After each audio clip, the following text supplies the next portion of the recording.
Hello दोस्तों, राधे राधे। मैं माला प्रजापति हमारे यूट्यूब चैनल में सभी दर्शकों का स्वागत करती हूँ, अभिनंदन करती हूँ।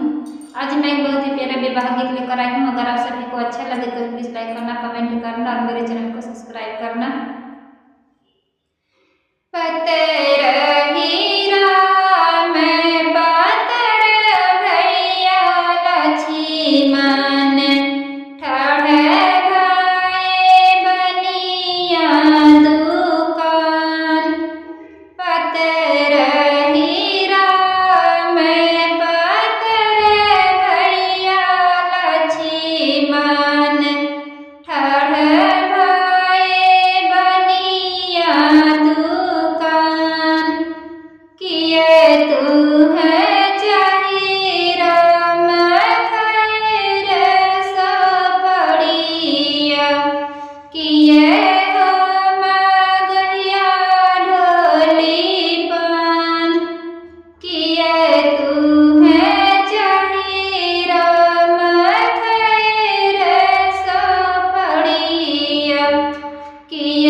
सीता